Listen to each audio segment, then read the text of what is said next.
Let's learn how to add fractions with different denominators. We'll solve the step by step. First, let's identify the denominators. We have 3, 4, and 2. To add these fractions, we need to find the least common denominator. That's the smallest number that all these denominators can divide into evenly. Let's find the factors. 2 times 2 is 4, and 3 times 4 is 12. So 12 is our least common denominator. Now, let's convert each fraction to an equivalent fraction with denominator 12. For 2/3, we multiply both top and bottom by 4 to get 8/12. For 3/4, we multiply by 3 to get 9/12. And for 1/2, we multiply by 6 to get 6/12. Now that all our fractions have the same denominator, we can add the numerators. 8 plus 9 plus 6 equals 23.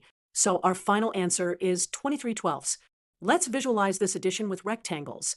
Here's 2/3, here's 3/4, and here's 1/2.